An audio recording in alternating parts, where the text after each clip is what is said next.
বিষয়ববীয়াসকল, ৰাভা আছাম সাহিত্য সাহিত্য পৰিষদৰ EM সকল, CM সকল,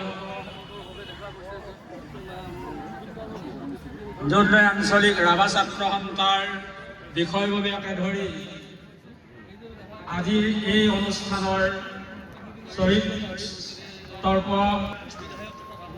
আমাৰ এই বছৰৰ যিসকল বিষয় আজি মোক যি দায়িত্ব অৰ্পণ কৰিলে জুবিন গাৰ্গৰ মাল্যাৰ্পণ তথা শ্ৰদ্ধাঞ্জলি, এই শ্ৰদ্ধাঞ্জলি অনুষ্ঠানত মোক এই দায়িত্ব অৰ্পণ কৰাৰ কাৰণে মই এতিয়া নাই। আপোনালোকে সকলোৱে জানে জুবিন গাৰ্গ সম্পৰ্কত। জুবিন গাৰ্গৰ দুই এটা কথাৰে মই মোৰ চমু ভাষণ সামৰিব লাগিব, শূন্যতাক অতিক্ৰম কৰিব লাগিব। শেষ বুলিলে শেষ নহয়, শেষৰ আৰম্ভণি আছে। অৰ্থাৎ দিব পাৰোঁ যে নতুন যিসকল প্ৰজন্ম আৰম্ভ কৰিব লাগিব। জুবিন গাৰ্গৰ যি নীতি আদৰ্শ, জুবিন গাৰ্গে যিখিনি কৰি থৈ গ'ল সেইখিনি আমি সঠিকভাৱে সংস্কৃতি আছে, সকলো সংস্কৃতিকে তেওঁ প্ৰাধান্য দিছিল আৰু সকলো ভাষাতেই তেওঁ সংগীত ৰচনা কৰিছিল আৰু সংগীত গাইছিল।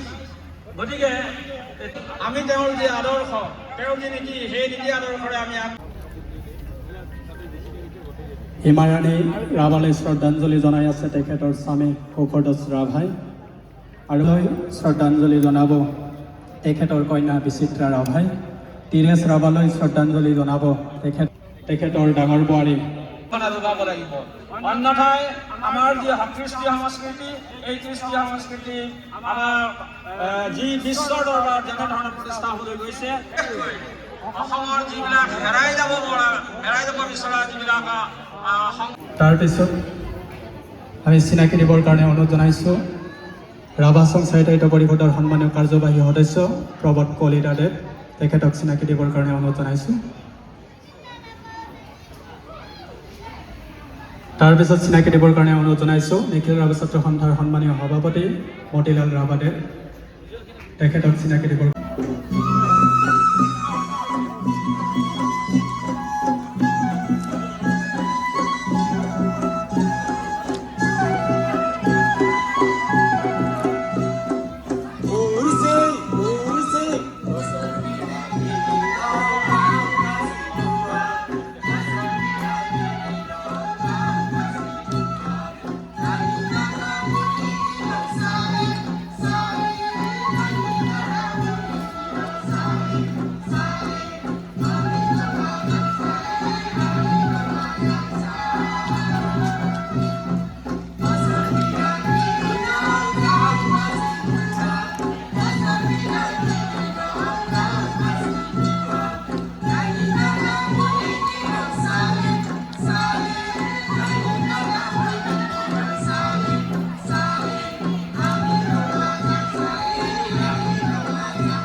চন্দ্ৰাঞ্চলী ৰাভা ছাত্ৰ সন্থাৰ উদ্যোগত আৰু 27 সংখ্যক বাইশ উৎসৱ উদযাপন সমিতিৰ সহযোগত আমাৰ যি তিনিদিনীয়া বাইশ উৎসৱ আমাৰ যোৱাকালি 30 তাৰিখ আছিল, 30-ৰ পৰাই আৰম্ভ হৈছে, 30, 31 আৰু অহাকালি 1 তাৰিখ।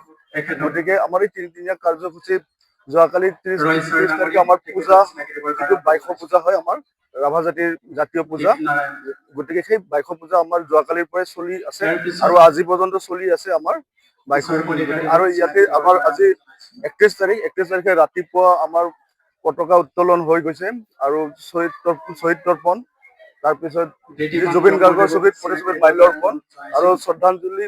আমাৰ যিহেতু আমাৰ এই উৎসৱৰ লগত বহুতো মানুহ জড়িত হৈ থাকে, তেওঁলোকে যিসকলে ইহলীলা সম্পৰ্ক কৰিছে তেওঁলোকক আমি শ্ৰদ্ধাঞ্জলি অনুষ্ঠান এটা ৰাখিছো, সেইটো আমাৰ হৈ গৈছে। গতিকে আৰু আমাৰ যি আজি সন্ধিয়া আমাৰ বাৰনাক্কাই নৃত্য আছে আৰু লগতে আমাৰ ক্ৰীড়া বুলি ক'লে লেৱা টানা প্ৰতিযোগিতা হ'ব, চিত্ৰাংকন প্ৰতিযোগিতা হ'ব আৰু বিভিন্ন সৰু ল'ৰা ছোৱালীৰ খেল ধেমালি। এনেধৰণে আমাৰ আজিৰ এই সন্ধিয়া কাৰ্যসূচী আছে আৰু মিছ ৰাচং শ্ৰেণী ধৰাই যিটো আমাৰ ৰাভা সাজপাৰ আৰু আ অলংকাৰৰ ওপৰত অনুষ্ঠিত হয়, সেই সাজপাৰ অলংকাৰৰ ওপৰত প্ৰতিযোগিতামূলক আজি যি মিছ ৰাচং শ্ৰেণী ধৰাই সেইটো সন্ধিয়া অনুষ্ঠিত হ'ব। গতিকে আজিৰ দিনটোৰ কাৰ্যসূচী এনেধৰণৰ আমাৰ। আৰু অহাকালি 1 তাৰিখে আমাৰ আবেলি আছে আমাৰ যিটো চাথাৰ নৃত্য, সেই বাইশৰ লগত সংগতি ৰাখি আমি চাথাৰ নৃত্যৰ প্ৰতিযোগিতামূলক অনুষ্ঠান হয় আমাৰ, সেই চাথাৰ নৃত্য প্ৰতিযোগিতা আছে। আৰু ইয়াৰ লগে সন্ধিয়া আমাৰ যিটো কালচাৰেল নাইট, সাংস্কৃতিক সন্ধিয়া আমাৰ মুম্বাইৰ ইণ্ডিয়ান আইডলৰ খ্যাত কণ্ঠশিল্পী তেখেত প্ৰিয়াংশু দত্ত, লগতে অসমৰ মানসী চহৰীয়া আৰু যিটো আমাৰ ৰাভা